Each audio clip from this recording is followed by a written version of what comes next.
Bonjour à tous et à toutes, chers amis internautes, ravi de pouvoir partager avec vous la parole de Dieu à nouveau dans nos émissions Eureka, qui vous bénissent. Et vous êtes nombreux à nous suivre, à nous laisser des témoignages également, des commentaires sur nos différentes vidéos. Et donc merci, n'hésitez pas à vous abonner si ça n'est pas déjà fait, n'hésitez pas à liker nos vidéos, à activer les notifications et bien sûr à en parler autour de vous. Alors aujourd'hui, je voudrais aborder un thème dont on entend beaucoup parler dans les églises qui a trait à la marche dans l'amour, mais plus particulièrement la paix.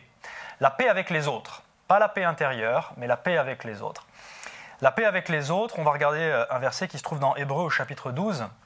Cette paix avec les autres, les Écritures nous en parlent à plusieurs reprises et elle peut concerner aussi bien nos rapports avec nos frères et sœurs qui sont dans le corps de Christ, qu'avec les personnes qui ne connaissent pas encore le Seigneur.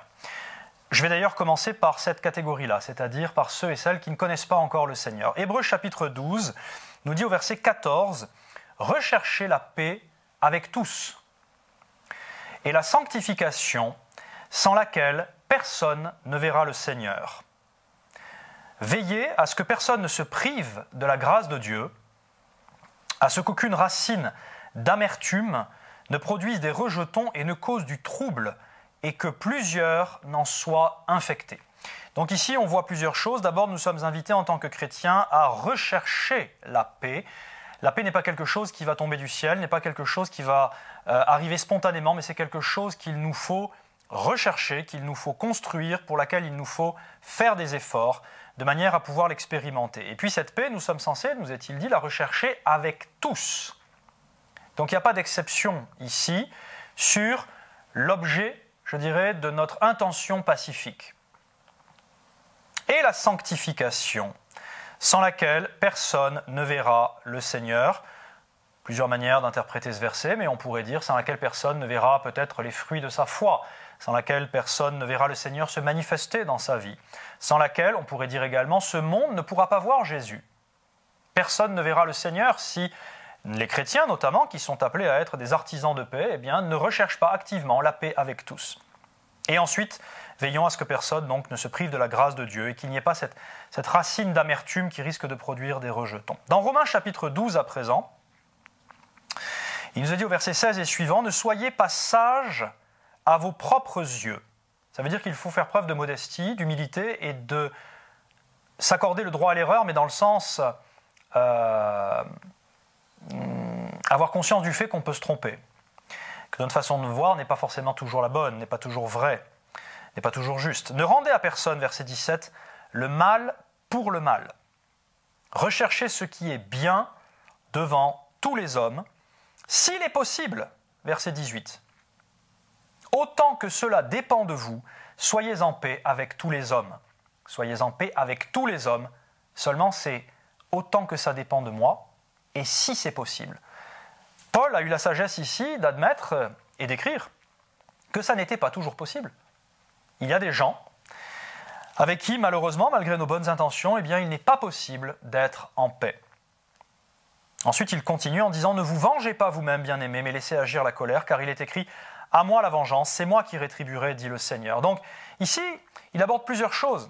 Il nous dit, il y a des gens avec qui, malgré tous tes efforts, tu ne pourras pas être en paix. Néanmoins, en toute occasion, abstiens-toi de la vengeance. Et laisse agir le Seigneur. Et il va même encore plus loin en disant, mais si ton ennemi a faim, donne-lui à manger. S'il a soif, donne-lui à boire. Car en agissant ainsi, ce sont des charbons ardents que tu amasseras sur sa tête. Vous avez remarqué qu'il n'est pas dit, donne-lui des munitions pour te tirer dessus. Il est dit par contre, s'il en arrive à un état où lui-même se retrouve réduit au dénuement, eh bien, la vengeance serait de dire « bien fait pour toi ». Et en tant que chrétiens, eh bien, nous avons une manière, c'est ce qui est dit au verset 21, de vaincre le mal par le bien, en allant au-delà de ces choses-là. Néanmoins, il y a plusieurs étapes dans une telle relation. Il y a l'agression dont nous pourrions nous rendre coupables à l'égard d'autrui. Et cela, en tant que chrétiens, eh bien, c'est à proscrire. Il y a ensuite l'agression dont nous serions victimes. Et autant que cela dépende de nous, si cela est possible, on recherche la paix avec les autres. Il y a des fois où c'est possible, il y a des fois où ça ne l'est pas. En toute occasion, nous devons nous abstenir de la vengeance et, autant que faire se peut, eh bien, vaincre le mal par le bien, mais cela, évidemment, c'est lorsqu'on serait sorti du conflit. lorsque quelqu'un cherche à nous tirer dessus, difficile de vaincre le mal par le bien. La première étape serait de se mettre à l'abri, serait de rechercher la paix, ne veut pas forcément dire accepter de se faire taper dessus. Il y a des moments où pour obtenir la paix dans une relation, il faut savoir à un moment donné taper du poing sur la table. Il faut savoir se défendre. Tout est une question de motivation. Si mon but est d'écraser l'autre, de dominer, de me venger, d'agresser, de passer mes nerfs sur autrui, évidemment que ça, ce sont des motivations, des attitudes de cœur qui ne sont pas scripturaires. Mais si pour rechercher la paix avec tous, si pour être en paix avec les autres, autant que cela dépende de moi, je dois à un moment donné me défendre et je dois résister à l'autre, d'ailleurs la Bible nous dit de résister au diable, de nous soumettre à Dieu et de résister au diable. Eh bien, bien que je fasse une différence entre l'esprit mauvais et l'humain qui parfois se fait le canal de cet esprit mauvais, mais néanmoins, il est nécessaire parfois pour rechercher la paix, eh bien, de mettre le holà aux autres, comme on dit. Je sais que c'est une manière nouvelle peut-être de voir les choses pour certains, et bien sûr, vous pensez à des versets comme « si on te frappe sur la joue droite, tends la gauche », etc. Je ne rentrerai pas là-dedans aujourd'hui, il y a des interprétations à ce verset, mais en tout cas, on voit ici un principe à travers Hébreux 12 et Romains 12. Alors, qu'est-ce que la paix ? Puisque nous sommes censés la rechercher activement, quelle est-elle, cette paix ? On pourrait dire que la paix, dans l'idéal, c'est une harmonie, c'est une concorde, c'est même une communion avec autrui. On a la paix avec Dieu, ça ne veut pas simplement dire que Dieu n'est plus en colère contre nous, ça veut dire que cette paix, eh bien, elle est un état de félicité, un état de communion que nous pourrions avoir avec lui, d'ennemis que nous étions avant. Toutefois, et malheureusement, force est de constater qu'avec les gens du dehors, comme on dit, mais aussi avec les gens du dedans, mais ça on le verra dans une prochaine session, il n'est pas toujours possible d'être en concorde, en harmonie, en communion, c'est-à-dire d'avoir une paix qui est un échange fructueux, qui est une relation profonde, même parfois. Ça n'est pas toujours possible. Et donc dans ce cas-là, il faut se rabattre sur la seconde définition de la paix, qui est un peu le pis-aller, je dirais, c'est l'absence de conflit, tout simplement. La paix, c'est l'absence de conflit. Quand ce n'est pas une paix qui est une paix constructive, qui est une paix où on bâtit ensemble, eh bien c'est une paix où on se résume à une absence de conflit.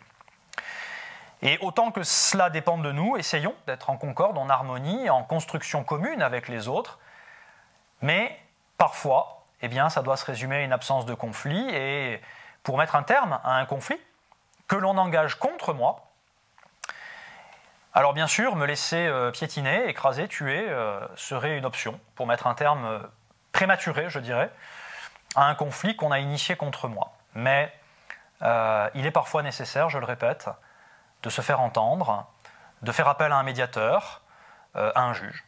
Pourquoi pas ? On va en parler dans la prochaine session. Ou en tout cas de se mettre à l'abri, de faire appel à la police, si c'est nécessaire. Je prends des cas qui sont des cas extrêmes. Bien sûr que dans les relations de tous les jours, ça ne va pas jusqu'à ce degré-là. Mais, en tout cas, nous comprenons que la paix active, constructive, n'est pas toujours possible avec autrui. Et que dans ce cas-là, eh bien, il faut se contenter, je dirais, de faire son maximum pour qu'il y ait au moins une absence de conflit avec eux. Dans Galates chapitre 5, verset 6, il nous est dit qu'en Christ Jésus, ce qui a de la valeur, ce n'est ni la circoncision, ni l'incirconcision, mais c'est la foi qui est agissante par l'amour.